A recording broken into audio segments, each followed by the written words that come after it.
How's it going, everyone? My name's Andrew, and this is Get to the Endgame, where I'll run you through every single movie in the Marvel Cinematic Universe leading up to Avengers Endgame. We're on to our third movie now, Iron Man 2. Directed once again by Jon Favreau, this movie came out in May of 2010. It had a budget of $200 million, but ended up grossing over $632 million, once again continuing the success of the Marvel Cinematic Universe. It also introduced some major players into the MCU, such as Scarlett Johansson as Black Widow, and Don Cheadle taking over for Terrence Howard as War Machine.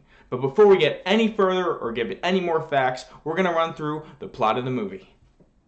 This movie opens up in Moscow. We see Anton Vanko speaking to his son Ivan Vanko, played by Mickey Rourke, the main villain of this movie. Anton, on his deathbed, gives Mickey the plans for an arc reactor. As they watch Tony Stark announce he's Iron Man on the television, Anton says to his son, "You deserve all the success that the Stark boy has," and gives him the plans. With this information, Ivan vows to avenge his father's death and to attack Tony Stark. We cut to 6 months later.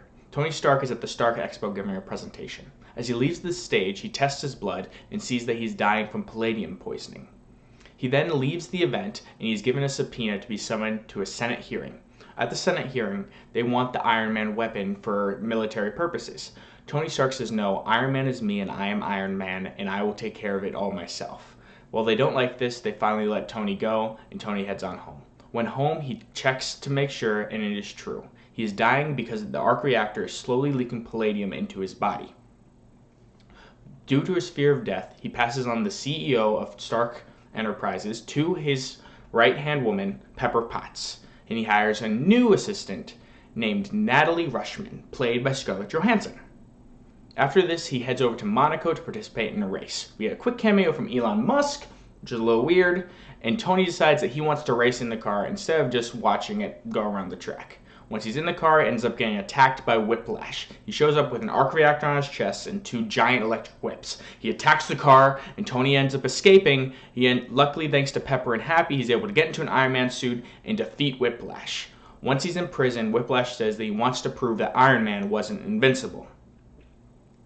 Shortly after, though, Whiplash is broken out by one of Stark's rivals, Justin Hammer. Hammer recruited Whiplash because he wants him to help him build arc reactors for all these robots to help take over the Iron Man symbol and use it against Tony Stark himself. Tony Stark, feeling like he is about to die soon, goes home to celebrate his last birthday. He gets way too drunk in the Iron Man suit, and luckily his friend James Rhodey shows up, and he tries to calm down Tony. Tony is not listening, so Rhodey hops into the suit of his own, and they begin to have this big Iron Man versus Iron Man fight. It comes to a standstill. Rhodey, pissed off, flies away and takes the suit back to the government to give it to the government.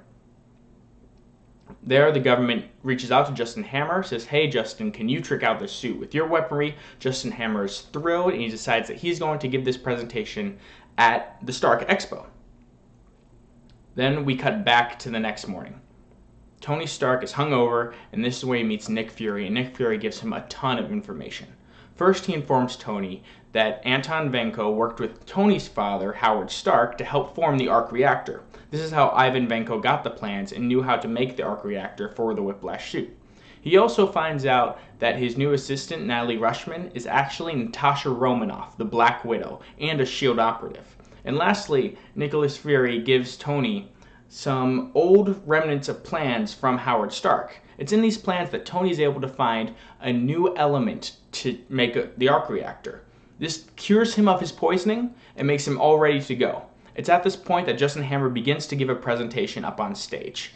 There we see the War Machine armor fully tricked out with Rhodey inside and an army of robots behind him claiming to be used for self-defense. All of a sudden, the robots are taken over by programming that Whiplash put in them. They begin to attack everyone at the Stark Expo, and the War Machine armor is taken over by a computer program and starts attacking Tony. Tony shows up and manages to defeat many of the robots, and then is a one-on-one slugfest again with War Machine. While all this is happening, Black Widow and Happy Hogan sneak into Justin Hammer's complex, are able to hack onto the computer, and quickly stop War Machine before he's able to take out Iron Man.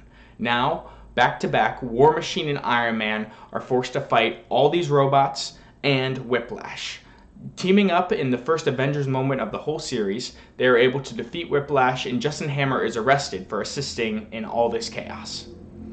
Pepper Potts confronts Tony at the end and says she is exhausted from all this and cannot possibly take over the CEO mantle. She gives it back to Tony. Tony then sits down with Nick Fury, and Nick Fury gives him a review of everything Natasha Romanoff found out while she was working under Tony, and decides that Tony would not be a good operative for S.H.I.E.L.D., but the Iron Man armor would be an excellent thing for them to consult on in the future. End of movie. Post-credits scene. We see Agent Coulson of S.H.I.E.L.D. in the middle of the New Mexico desert, and he stumbles upon a giant hammer, leading us to our next movie, Thor.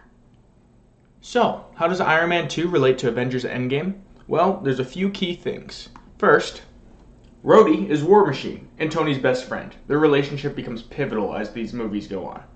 Secondly, Natasha Romanoff is Black Widow. Scarlett Johansson is introduced in this movie. She becomes a core member of the Avengers and is seen all the way up through Endgame. So be ready for lots of her in this new movie. And lastly, Tony's ability to lead is put into question at the end of the movie by Nick Fury. And that's a theme that kind of runs through the whole movies, especially with Tony's relationship to Captain America. You'll see that be front and center in Endgame. So, where does Iron Man 2 rank in our list of movies? At number 2. While it's not quite as good as Iron Man, it does capture some of that same magic, and it is significantly better than The Incredible Hulk. The chemistry and banter between the characters is much better, the action sequences are way more fun, the pacing's better, and it's just a more enjoyable movie. I would definitely recommend watching it again over watching The Incredible Hulk. For that reason, I'm going to put it right above The Incredible Hulk, but below Iron Man, just because the magic of that first movie is something so unique, and Iron Man 2 just can't quite touch it, even though War Machine and Iron Man teaming up is the first real Avengers moment we get in the whole series. And that's it for Iron Man 2. Tune in tomorrow where we rank Thor. Where it'll end up on our list, you'll have to watch and find out. Until then, I'm Andrew, and this has been Get to the Endgame.